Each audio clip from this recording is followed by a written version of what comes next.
నీ కొరకు క్రీస్తు, నీ కొరకు క్రీస్తు. యేసు ప్రభు నామంలో మీ అందరికీ కూడా శుభములు. కీర్తనలు 40వ అధ్యాయము 1వ వచనం నుంచి ప్రారంభించి కొన్ని వచనాలని చదువుకుంటాం.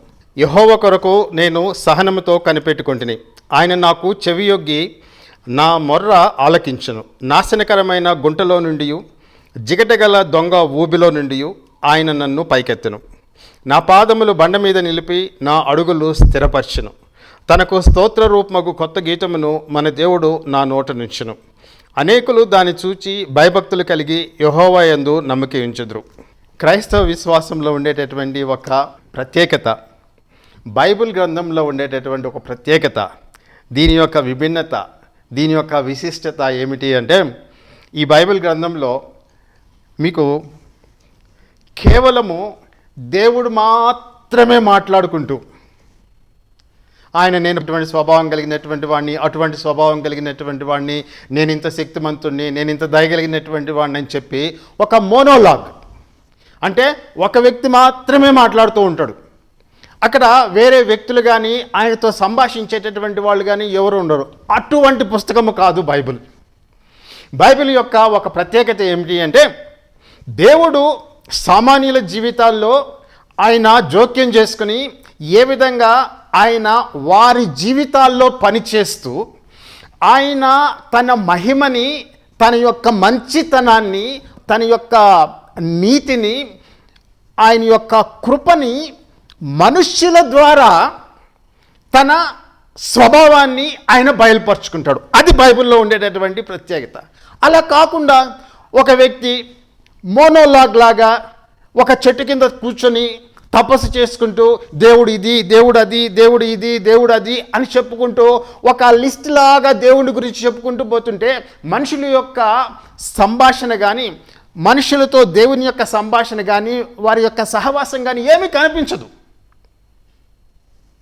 లేదంటే దేవుడి గురించినటువంటి ఒక పుస్తకము పద్యాలతోటి, లేదంటే గద్య భాగంతో, పోయిట్రీతోటి, ప్రోజ్ తోటి, మనుషులు అర్థం చేసుకోలేనటువంటి భాషతోటి అది కానీ ఉంటే సామాన్యులు దేవుడు మాట్లాడేటటువంటి దాన్ని ఏ విధంగా గ్రహిస్తారు?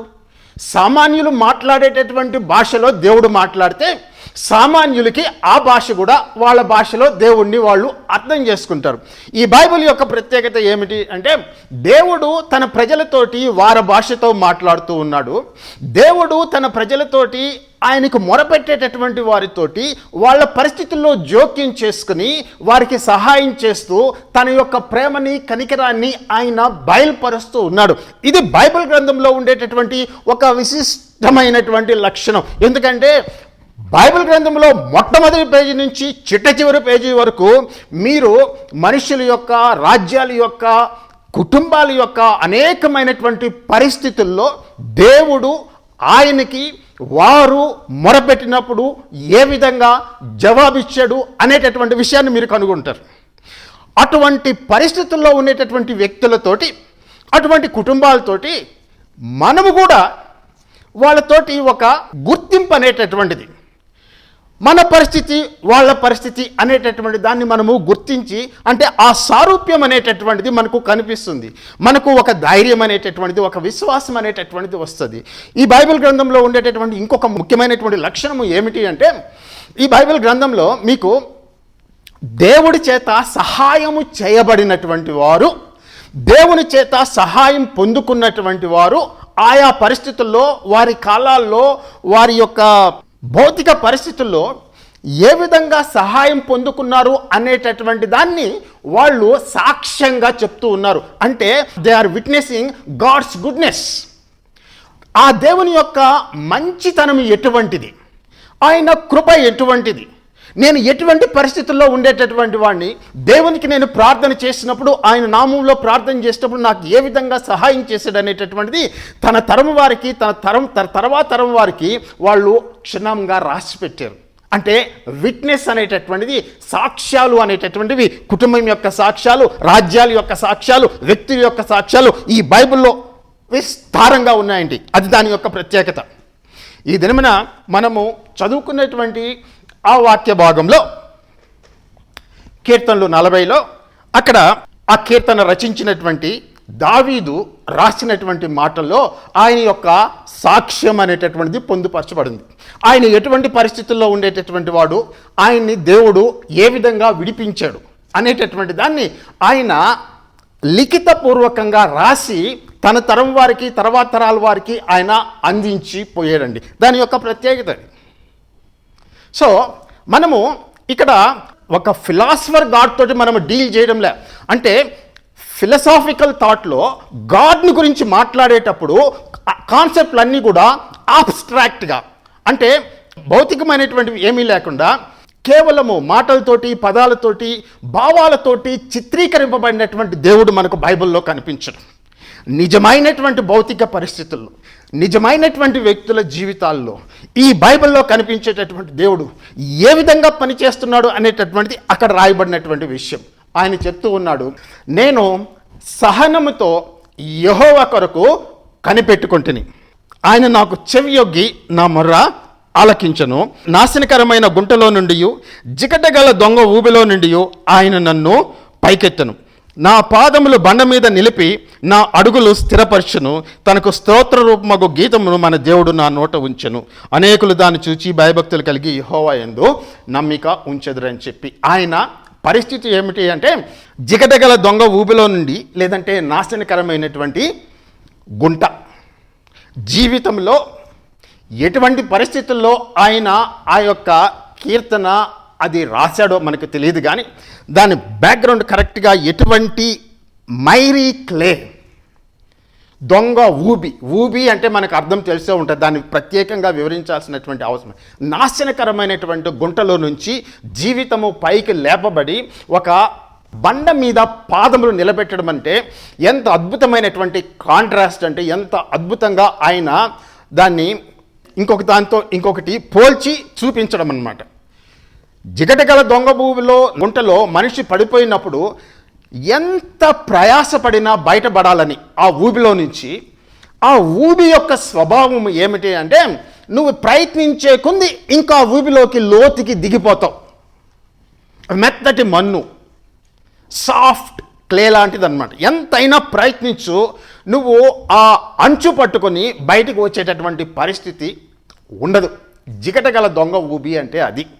అటువంటి పరిస్థితుల్లో జీవితము పడిపోయింది దావీదుది. ఆయన ఆ కష్ట పరిస్థితుల్లో నుంచి ఆయన బయటకి రాలేకున్నాడు. ఎంత ప్రయత్నం చేసినా, ఎంత ప్రయాసపడినా, ఎంతగా ఆయన తన శక్తియుక్తులు ఉపయోగించి, తన జ్ఞానాన్ని ఉపయోగించి ఎన్ని రకాలుగా ప్రయత్నించినా ఆయన జీవితము ఆ జిగటగల దొంగ ఊబి, అది మెటాఫర్. అది జిగటగల దొంగ ఊబి అంటే దావీదు నిజంగా పోయి ఒక ఊబిలో పడ్డమో, లేదంటే ఆ నాశనకరమైనటువంటి గుంటలో పడ్డమో దాని గురించి కాదు ఆయన మాట్లాడేటటువంటిది. తన జీవితాన్ని ఆయన ఎటువంటి పరిస్థితుల్లో ఉందో వివరించేదానికి, వర్ణించేదానికి ఆయన తీసుకున్నటువంటి పదం మనకు అందరికీ అర్థమయ్యేటట్టు ఒక మెటాఫర్, ఒక ఉపమానంలాగా జిగటగల దొంగ ఊబి అనే పదం వాడుతున్నాడు. నాశనకరమైనటువంటి గుంట అంటాడు. దాంట్లో పడిపోయింది జీవితం. ఎటువంటి కష్టాలో మనకు తెలియదు. ఏ విధంగా ఏ వైపుకి తిరిగినా జీవితము చక్కబడి స్థిరమైనటువంటి స్థితిలోనికి రావడంలే. శత్రువులు కావచ్చు, కుటుంబ పరిస్థితులు కావచ్చు, లేదంటే ఆయన ఉండేటటువంటి ఎటువంటి సాంఘిక పరిస్థితుల్లో, లేదంటే కష్టమైనటువంటి పరిస్థితుల్లో ఇరుక్కుపోయాడో మనకైతే తెలియదు, కానీ ఆయన ఉండేటటువంటి పరిస్థితి అది అండి. ఇంకొక అర్థం కూడా దాంట్లో ఉంది. ఆయన జీవితము సాధారణంగా జిగటగల దొంగ ఊబి అంటే పాపములో పడిపోయి ఉన్నప్పుడు అని కూడా అర్థం రావచ్చు. నీ సొంత శక్తితోటి, నీ సొంత ప్రయాసతోటి, నీ సొంత బలంతోటి, ఆలోచనతోటి, సాధనతోటి, యోగంతోటి పాపము అనేటటువంటి ఊబిలో నుంచి నువ్వు బయటపడలేవు. అది నీకంటే శక్తివంతమైనటువంటిది. నువ్వు ఎంతైనా ప్రయాసపడు, నీ శరీరం యొక్క సహజమైనటువంటి స్వభావము అంటే పాపంతో నిండినటువంటి ఆ స్వభావాన్ని నువ్వు దేవుని యొక్క శక్తి లేకుండా, పరిశుద్ధాత్మ యొక్క శక్తి లేకుండా పాపంలో నుంచి నువ్వు బయటపడలేవు. ఎంతైనా ప్రయత్నించు, తిరిగి ఆ పాపంలోనికి నువ్వు కూరుకొని పోతూ ఉంటావు. నిన్ను దాంట్లో నుంచి బయటికి లాగాలి అంటే బయట నుంచి ఇంకొక వ్యక్తి వచ్చి నీకు సహాయం చేసి నిన్ను బయటికి లాగాల. ఆయన ఏమంటాడంటే, నా పాదములు బండ మీద నిలిపి నా అడుగులు ఆయన స్థిరపరచును, ఆయన నన్ను విడిపించాడు అంటాడు. దావీదు యొక్క పరిస్థితి అది. నీ జీవితంలో నువ్వు ఎటువంటి పరిస్థితిలో నువ్వు ఉన్నావో నాకైతే తెలియదు. ఎంత ఘోరమైనటువంటి ఆర్థిక పరిస్థితుల్లో నువ్వు చిక్కుకుపోయావో నాకు తెలియదు. నువ్వు చుట్టూ ఉండేటటువంటి మనుషులు నీ మీద ఎటువంటి కుట్రలు పన్నుతూ ఉన్నారో నాకైతే తెలియదు. ఎటువంటి బాధను నువ్వు అనుభవిస్తున్నావో, ఎటువంటి నష్టాన్ని నీ జీవితంలో అనుభవిస్తూ ఉన్నావో, ఎటువంటి పాపపు బంధకాల్లో నువ్వు పట్టబడి దాంట్లో నుంచి బయటికి రాలేనటువంటి స్థితిలో నువ్వు ఉన్నావో నాకు తెలియదు.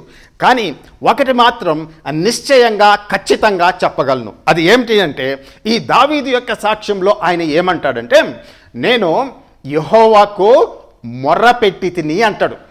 మొర్ర అంటే ఆయనకి ఎలుగెత్తి ప్రార్థన చేశాడు.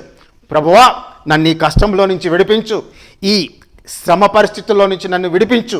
నేను ఎంతగా ప్రయత్నించినా ఈ కష్టంలో నుంచి, ఈ బాధల్లో నుంచి నేను బయట పడలేక ఉన్నాను. నువ్వు ఒక్కడవే సహాయం చేస్తే తప్ప నాకు ఇంకేమీ దిక్కు లేదు. మనుషుల వల్ల అందేటటువంటి సహాయం కొన్నిసార్లు కొంతవరకు ఉపయోగపడచ్చేమో, కానీ అన్నిసార్లు అన్ని సమయాల్లో వాళ్ళు నిన్ను పైకెత్తేదానికి వాళ్ళు అక్కడ మనకు రెడీగా ఉండరు. దేవుడు మాత్రం ఎల్లప్పుడూ నీకు దగ్గరగా ఉండేటటువంటి వ్యక్తి.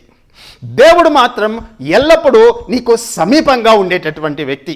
ఈ బైబిల్లో కనిపించేటటువంటి యెహోవా దేవుడు, ఈ బైబిల్లో కనిపించేటటువంటి యేసు ప్రభు అనేటటువంటి దేవుడు, ఆయన నీకు సమీపంగా ఉండేటటువంటి దేవుడు. ఆయన కానీ నువ్వు ఆశ్రయించుంటే, ఆయన నీకు దేవుడుగా అంగీకరించుంటే, ఆయన దగ్గర నీ పాప క్షమాపణ నువ్వు పొందుకొని ఉంటే, ఒకవేళ నువ్వు పాపంలో ఇంకా బ్రతుకుతూ పాప క్షమాపణ పొంది ఉండకపోతే, నువ్వు ప్రార్థన చేయవలసినటువంటి వ్యక్తి పేరు ఏమిటి అంటే యేసు ప్రభు.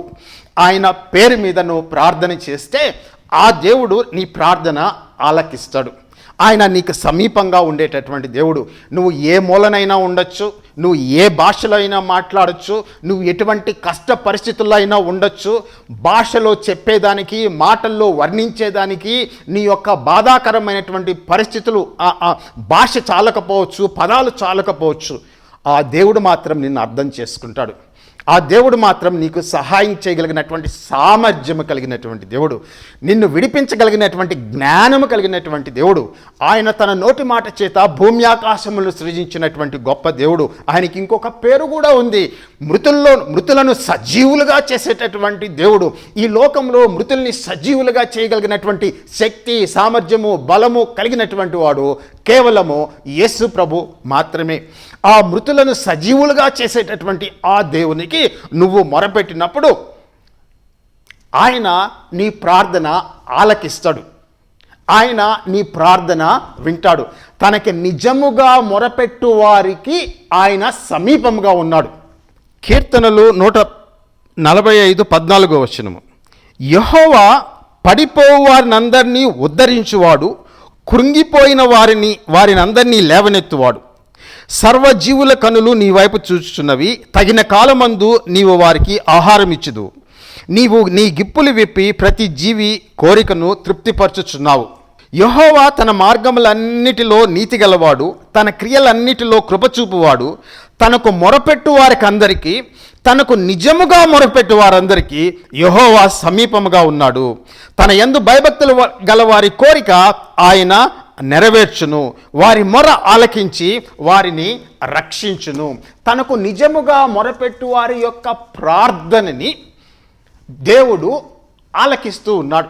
యేసు ప్రభు నామములో చేయబడేటటువంటి ప్రార్థనకి విలువ అనేటటువంటిది ఉంది. యేసు ప్రభు నామములో దేవునికి ప్రార్థన చేసినప్పుడు ఆ ప్రార్థన దేవునికి ఒక ధూపములాగా ఆయన సమీపంలోకి పైకి లేస్తుంది. కారణం ఏమిటి అంటే యేసు ప్రభువు నీ పాపముల కోసం చనిపోయి సమాధి చేయబడి మరణమును జయించి తిరిగి లేచినటువంటి దేవుడై ఉన్నాడు. ఆయన నామంలో నీకు బలి అర్పణ అనేటటువంటిది ఉంది. ఆయన నామములో పాపములకు ప్రాయశ్చిత్తం అనేటటువంటిది లభిస్తుంది. ఆయన నామములో నువ్వు ప్రార్థన చేసినప్పుడు దేవుడు ఆ ప్రార్థనని ఆలకిస్తాడు. నువ్వు నిజముగా యేసు ప్రభు నామంలో ఆయనకి ప్రార్థన చేస్తే దేవుడు ఆ మొరని ఆలకిస్తాడు అనేటటువంటిది దేవుడు మనకు చెప్తూ ఉన్నాడు. నీ సమస్య ఎంత పెద్దది అనేటటువంటి ఇష్యూ కాదు ఇక్కడ. నువ్వు ఎంత లోతుగా పాపంలో కూరుకుపోయి ఉన్నావు అనేటటువంటిది ఇష్యూ కాదు ఇక్కడ. నీ పాపము ఎంత నీచమైనటువంటిది, అసహ్యమైనటువంటిది ఇష్యూ కాదు ఇక్కడ. నువ్వు ఉండేటటువంటి, నువ్వు పడినటువంటి గుంట, నీ జీవితము ఏ గుంటలో అయితే పడిందో అది ఎంత లోతైనటువంటిది, ఎంత వెడల్పైనటువంటిది అనేటటువంటి ఇష్యూ కాదు ఇక్కడ. ఇష్యూ ఏమిటి అంటే నువ్వు యేసు ప్రభు నామంలో దేవుడికి ప్రార్థన చేయాల. అది ముఖ్యమైనటువంటిది. దేవుడు దాన్ని చూస్తూ ఉన్నాడు. ఆయన కిందకు చూసి అయ్యో ఈయన పెద్ద గుంటలో పడిపోయాడే, ఎట్లా తీయాలి అని ఆలోచించేటటువంటి దేవుడు కాదు. ఈయన చాలా లోతైనటువంటి పాపంలో ఉన్నాడే, ఈయన్ని విమోచించడం కష్టమే అనేటటువంటి దేవుడు కాదు ఆయన. నీ పాపం ఎంత గొప్పదైనా సరే యేసు ప్రభులను ప్రార్థన చేసినప్పుడు ఆ జిగటగల దొంగ ఊబిలో నుంచి ఆయన నిన్ను లేపుతాడు. నీ జీవితంలో ఎటువంటి కష్టము నీకు ఎదురైనా సరే, ఎంత శ్రమలో నువ్వు ఉన్నా సరే, నిజముగా దేవుడి దగ్గరికి మొరపెట్టినప్పుడు, నువ్వు చేసినటువంటి పనులకి నువ్వు దేవుడిని క్షమాపణ అడిగి మారు మనసు పొంది ఆయన దగ్గరకు వచ్చి ప్రభువా రక్షించమని చెప్పి ఆయన నువ్వు అడిగినప్పుడు ఆయన నీ ప్రార్థన వింటాడు. బైబిల్లో కనిపించేటటువంటి దేవుడి యొక్క ముఖ్య లక్షణము ఏమిటి అంటే ప్రార్థన వినేటటువంటి దేవుడు, ప్రార్థన ఆలకించేటటువంటి దేవుడు. కీర్తనలు 65లో 2:5లో ఒక మాట రాయబడింది, ప్రార్థన ఆలకించువాడా సర్వ శరీరులు ప్రార్థనలో నీ వద్దకు వచ్చెదరు. 5వ వచనంలో నీ నీతిని బట్టి భీకరమైనటువంటి కార్యములతో వారికి నువ్వు ఉత్తరము ఇచ్చుచూ ఉన్నావు అనేటటువంటి మాట రాయబడింది. ప్రతి ఒక్కరు కూడా ప్రార్థన చేస్తారు. దేవుడు తన కృపను బట్టి ఎరుగనటువంటి వారికి కూడా జవాబు ఇస్తే ఇవ్వచ్చు. కానీ యేసు ప్రభు నామంలో చేసినటువంటి ప్రార్థనకి ఒక ప్రత్యేకత ఉంది.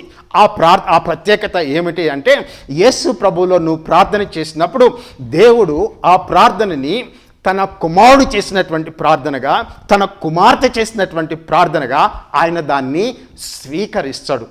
ఆయన సన్నిధిలోనికి వచ్చేదానికి నీకు ద్వారము, మార్గం అనేటటువంటిది యేసు ప్రభు ఏర్పాటు చేశాడండి. ప్రార్థన చేయమంటున్నాడు. నీ పూర్ణ మనసుతో, నిజాయితీతో, నిజంగా మారు మనసు పొంది దేవుడి దగ్గరికి వెళ్ళి నీ సమస్యను నువ్వు చెప్పు. నిన్న ఆయన విడిపించగలిగినటువంటి దేవుడు. అయితే దావీదు అక్కడితో ఆగకుండా మొట్టమొదటి వచనంలో ఒక మాట రాస్తాడు. ఆయన ఏమంటాడంటే, నేను సహనముతో యెహోవా కొరకు కనిపెట్టుకుంటుని. ప్రార్థన చేసేటటువంటి వారికి, దేవుని దగ్గరికి వెళ్ళి సహాయం అడిగేటటువంటి వారికి బైబిల్ బోధించేటటువంటి ఒక ముఖ్యమైనటువంటి లక్షణము ఏమిటి అంటే ప్రార్థన చేసినప్పుడు, ప్రార్థనలో ఉండేటప్పుడు సహనము, ఓర్పు అనేటటువంటిది కావాలి అని చెప్పి బైబిల్ చెప్తుంది.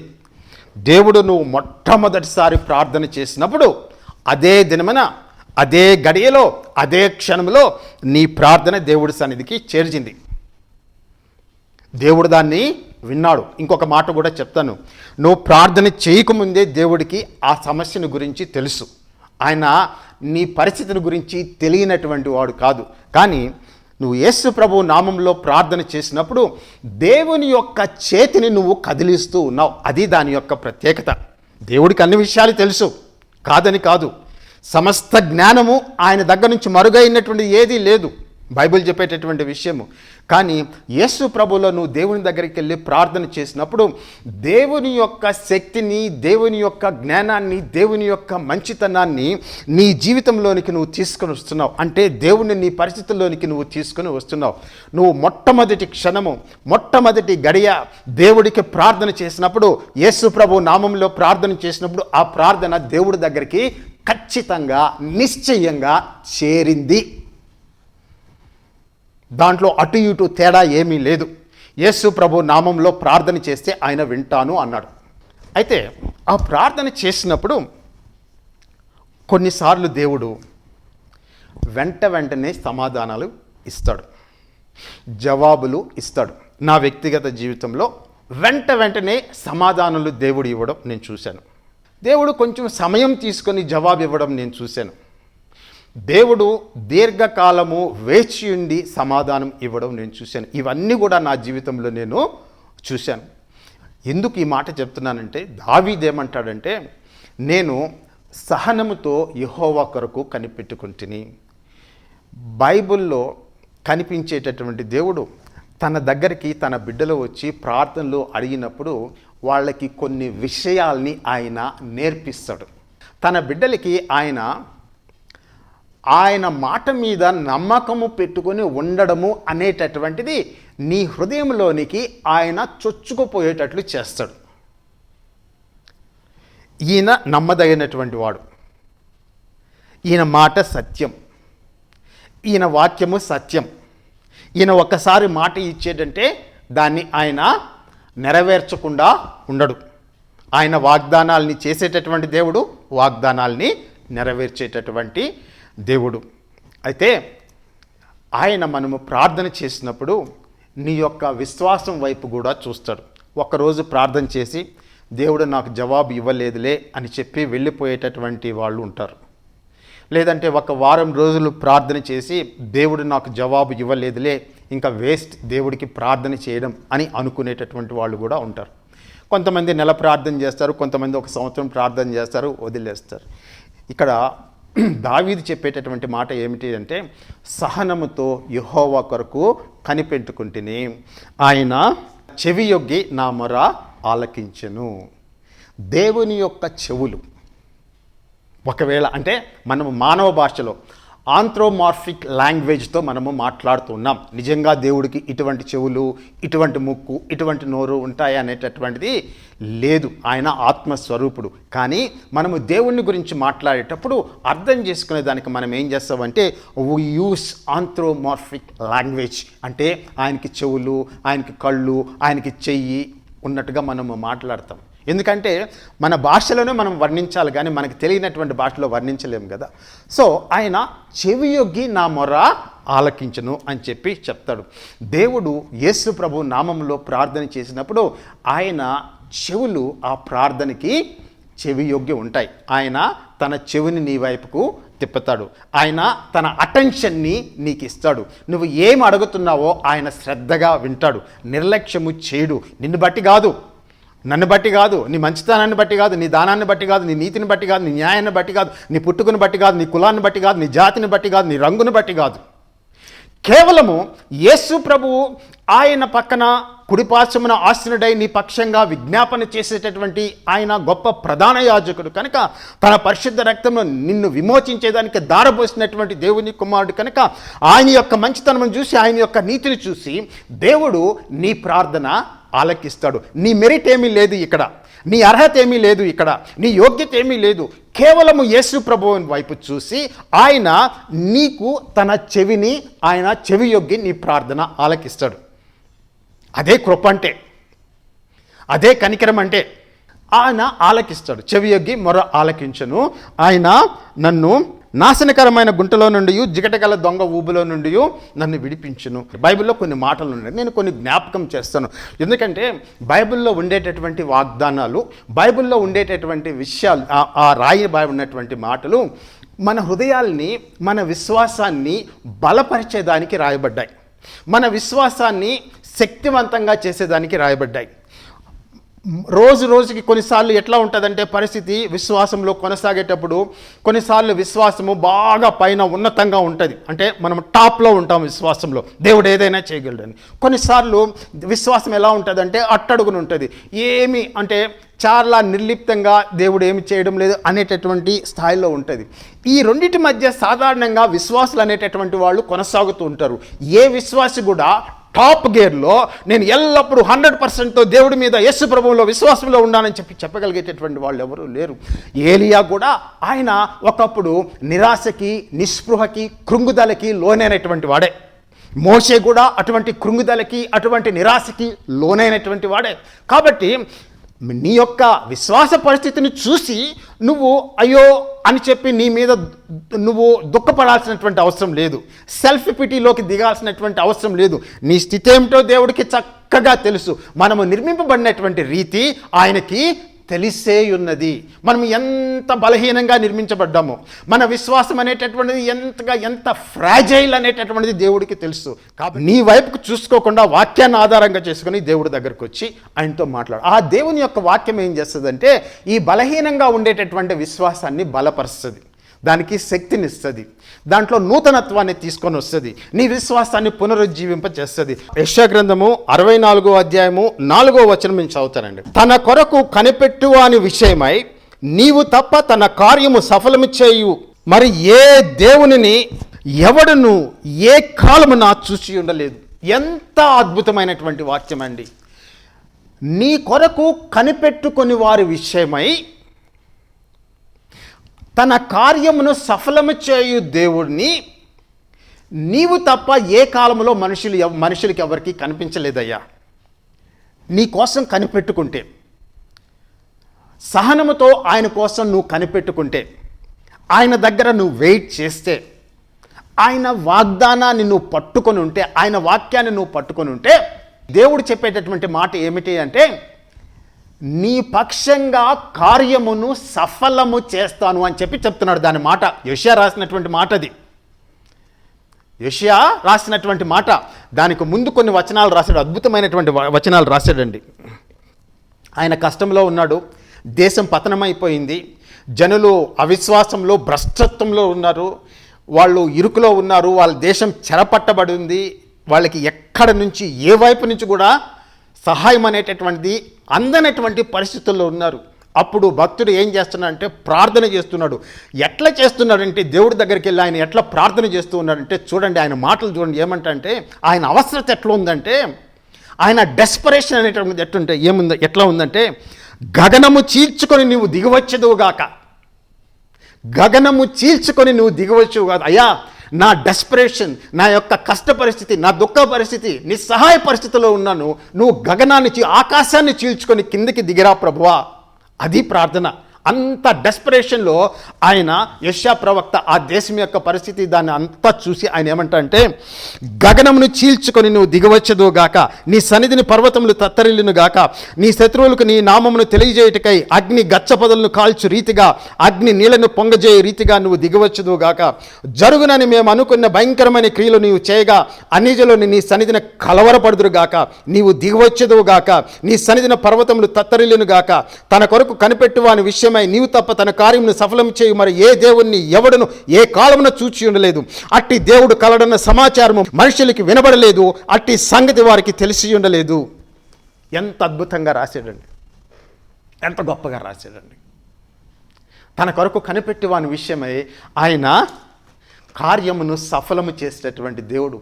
దావీదు ఏమంటాడు కీర్తనల 40లో, సహనముతో యెహోవా కొరకు కనిపెట్టుకొంటిని, చెవియొగ్గి ఆయన నా మొర ఆలకించను, ఆయన నాకు ఉత్తరం ఇచ్చను. ఈ జిగటగల దొంగ ఊపిలో నుంచి నాశనకరమైనటువంటి దొంగ ఈ గుంటలో నుంచి నా జీవితాన్ని ఆయన పైకి లేపి మంచి బండ మీద నా పాదాలని స్థిరంగా నిలబెట్టాడు. బండ మీద పాదాలు నిలబడి ఉన్నటువంటి వ్యక్తి యొక్క పరిస్థితి, ఊబిలో ఉండేటటువంటి వ్యక్తి పాదాల యొక్క పరిస్థితి ఒక్కసారి మీరు ఆలోచించండి. ఆ ఊబిలో దిగబడి ఉండేటటువంటి వాడి పాదాలు ఎట్లుంటాయి, వాడు ఎంతసేపు దాంట్లోంచి బయటపడాలని చెప్పి పాదాలతోటి తొక్కతాడు, పైకి లేస్తాడు, కింద పడతాడు, మళ్ళీ పైకి లేస్తాడు, మళ్ళీ కింద పడతాడు, కానీ బయటికి పడలేడు. కానీ బండ మీద నిలబడి ఉండేటటువంటి వ్యక్తి యొక్క పాదాలు స్థిరంగా ఉంటాయి, నిటారుగా నిలబడి ఉంటాడు, అటు ఇటు తొణకడు. అది ఆయన పోల్చేటటువంటిది. బండ మీద నా పాదములు నిలబెట్టే అంటాడు.